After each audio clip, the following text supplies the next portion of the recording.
toutes et à tous, on se retrouve aujourd'hui pour un update lecture où je vais vous parler de quelques-unes de mes lectures du mois de décembre. J'ai un peu de retard au niveau vidéo, j'ai décidé que je venais vous parler de certaines lectures un petit peu plus marquantes que j'ai faites au cours du mois de décembre. Donc c'est un peu des lectures d'hiver, de Noël, mais je tenais quand même à venir vous donner mon avis sur ces romans. C'est parti! On commence par Tout ce que je veux pour Noël, c'est toi de Phoenix BHR aux éditions Hugo Poche, un roman qui me faisait très envie. Et je vous le dis tout de suite, si je ne dois citer qu'une seule romance de Noël que j'ai adorée en 2021, c'est celle-ci. Parce que j'ai eu un beau coup de cœur pour cette histoire. On fait ici la connaissance d'Axel qui décide, après un petit couac dans sa vie, de partir un peu s'isoler dans la maison de son grand-père où il va par hasard dans la ville retrouver Rome, son amour d'enfance. Rome est veuve depuis récemment avec un petit garçon un peu particulier. Et entre ces deux-là, tous les bons sentiments qu'il partageait il y a de nombreuses années refont un petit peu surface, sous couvert d'un peu de culpabilité de la part de Rome, qui aime encore infiniment son mari. Mais on va les suivre pendant quelques temps, les quelques semaines avant Noël. J'ai beaucoup aimé cette histoire. Alors certes, Axel, le personnage masculin, est assez parfait. On est bien d'accord, même s'il a un passé pas hyper glorieux, il est assez parfait et parfois ça peut m'agacer et là c'est passé tout seul. C'est parfaitement bien passé avec moi. J'ai même eu un petit crush sur le personnage, donc voilà. Et quand on le voit au contact de Rome, il est rempli de bienveillance, de patience, de compréhension avec elle. C'est pour ça que je vous cite un petit peu le côté parfait. Mais au vu de son caractère, du caractère de Rome, de la situation de Rome, ça reste crédible parce que je pense que au vu de la femme qu'elle est, en face, on ne peut qu'avoir quelqu'un d'extrêmement patient.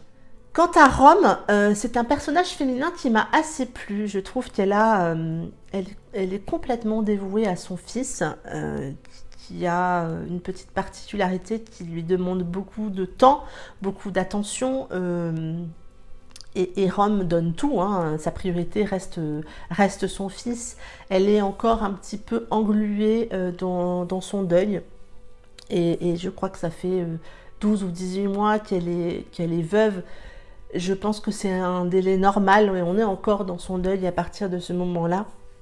Elle a une dévotion vraiment complète envers son mari qui était militaire et qui est mort en mission. Et ça la rend assez attachante parce que on sent bien qu'elle vit quelque chose de compliqué.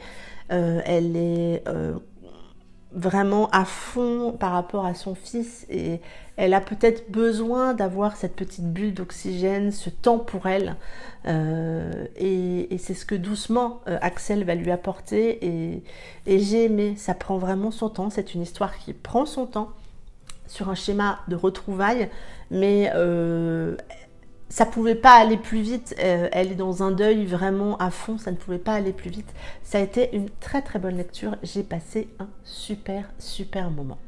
J'ai ensuite lu Pull Moche recherche partenaire pour Noël de Fanny Mijani. Et là aussi, j'ai passé un très bon moment. On est sur un très beau schéma d'Enemies to Lover avec un ours mal léché, très bien imaginé par l'autrice. On fait la connaissance de Nell. Nell est une jeune femme qui travaille dans une société qui personnalise toutes sortes de textiles. Donc bien évidemment, on a les fameux pulls, mais on a aussi des leggings, des chaussettes. Enfin, vous voyez tout genre de personnalisation possible au niveau du textile. Et son patron a décidé de l'envoyer au Canada dans une boutique où il a un contact avec la patronne et où il aimerait en fait développer plus particulièrement la collection des pulls moches. Autant vous dire que Nell, partir au Canada où les températures annoncées sont plus que négatives, elle y va un petit peu à reculons, mais elle y va, hein, elle y va. Quand elle arrive sur place, elle arrive dans son Airbnb et elle se rend compte qu'elle n'est pas toute seule en fait dans sa location.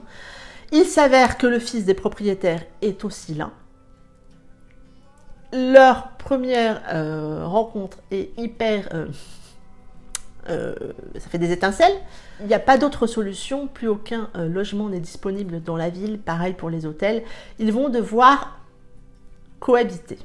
Et cette cohabitation s'annonce un petit peu compliquée entre Nell qui parle beaucoup, qui est très volubile, voilà, et cet ours mal léché, Yann, qui est...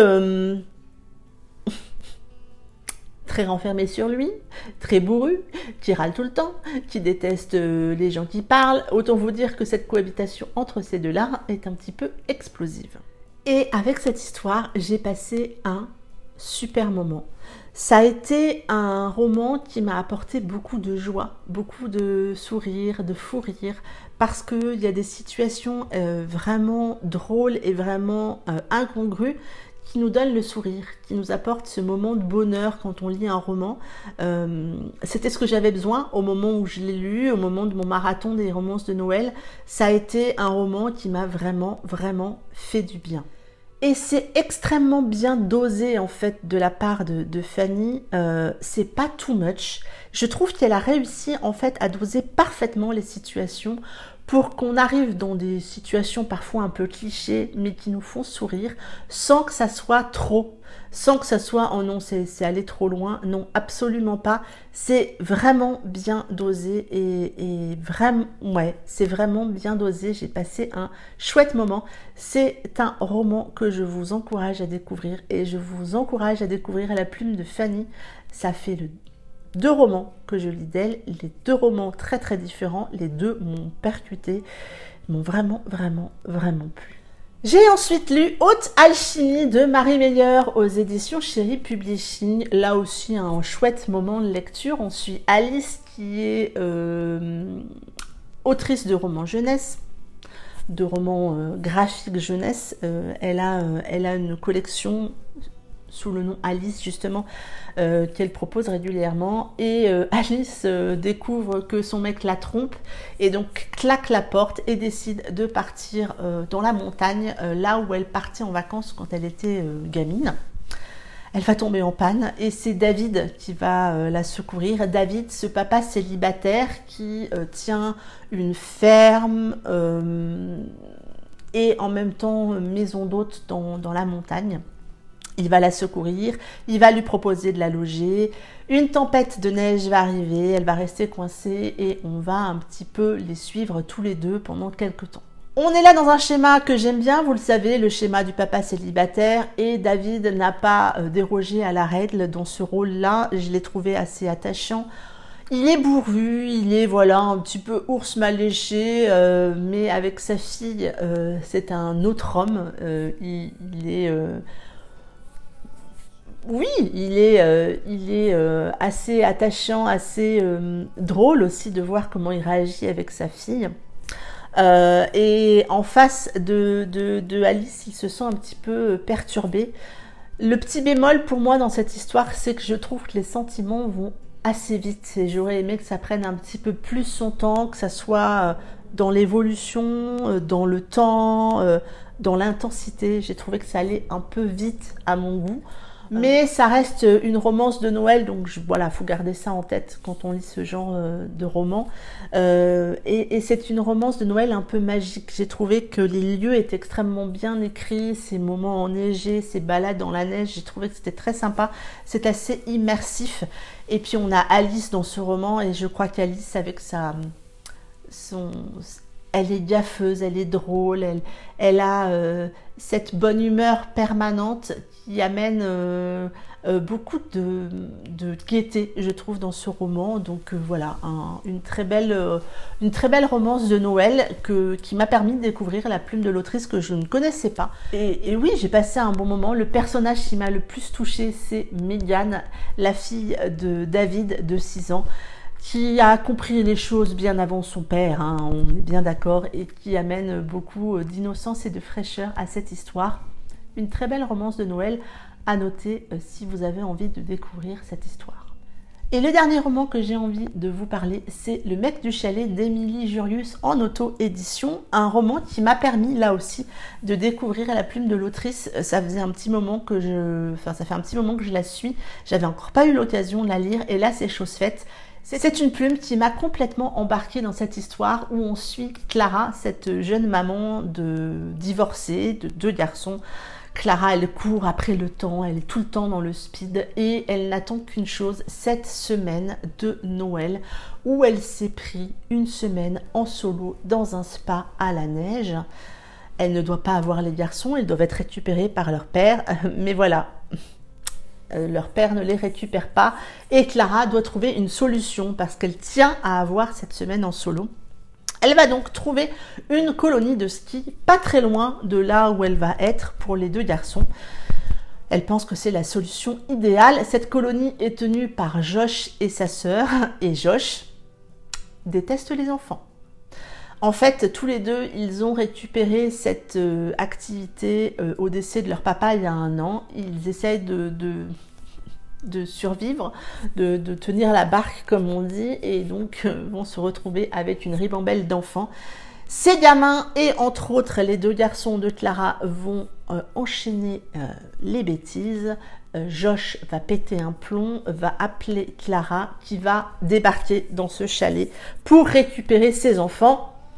C'était sans compter sur la fameuse tempête de neige qui la bloque quelque temps au chalet. J'ai passé un excellent moment avec cette histoire et je pense que ce que vit Clara va résonner dans le cœur de beaucoup de mamans. Je crois que de temps en temps, et on est bien d'accord, on aime nos enfants, mais de temps en temps, on aspire à ce genre de journée, de semaine, de moments off juste pour nous. Et elle gère tellement tout que je trouve qu'il est assez facile de s'identifier à elle. Je l'ai trouvée assez touchante. On sent, hein, on la sent pas au bout du rouleau, mais elle gère tellement tout que voilà, elle a besoin de temps pour elle. Mais loin de ses enfants, quand elle va se rendre compte qu'ils font des bêtises et qu'ils ont peut-être potentiellement besoin d'elle, elle arrête tout et elle fonce. En face, on a le mec bourru, hein, qui déteste les enfants, à se demander pourquoi il continue à faire des colonies, parce que franchement, il ne les supporte pas. Et quand il va voir débarquer Clara dans son chalet, elle ne va pas le laisser indifférent. Josh, ça fait un petit moment qu'il a mis sa vie perso de côté, suite à un événement qui a eu un peu de mal à passer, et ça se comprend quand on l'apprend. Et ça va un peu l'interpeller en fait, hein, de se retrouver attirée par cette femme. Pourtant, elle a plein de côtés qui l'agacent, mais il est aussi attiré. Donc il y a une douce dualité en lui. Moi, ça m'a fait plaisir en fait de voir un petit peu tâtonner et elle se laisse pas faire. Elle mène bien sa barque, je trouve, Clara. On la sent assez décisionnaire de ce qui va se passer et ça m'a plu, ça, parce que c'est pas toujours le cas dans les romans et voilà. J'ai trouvé que c'était hyper dynamique entre deux. On a quelques joutes verbales mais pas que, et la plume m'a plu. C'est une plume assez moderne. J'ai aimé en fait comment l'autrice avait réussi à tirer parti des traits de caractère de chacun des personnages pour faire évoluer la relation. Donc un très très bon moment de lecture avec cette histoire qui m'a donné envie de partir à la neige, je vous le dis. C'en est tout pour cette vidéo, j'espère que ça vous aura plu et que vous êtes encore là. Dites-moi si vous avez lu un de ces romans, quelles ont été les romances de Noël qui vous ont particulièrement plu au cours du mois de décembre ou en janvier si vous en lisez encore. Dites-moi d'ailleurs si vous lisez encore des romances de Noël en janvier, ça me fera plaisir d'en papoter avec vous. En attendant, je vous souhaite de très très belles lectures, je vous embrasse et je vous dis à très bientôt pour une prochaine vidéo. Bye bye!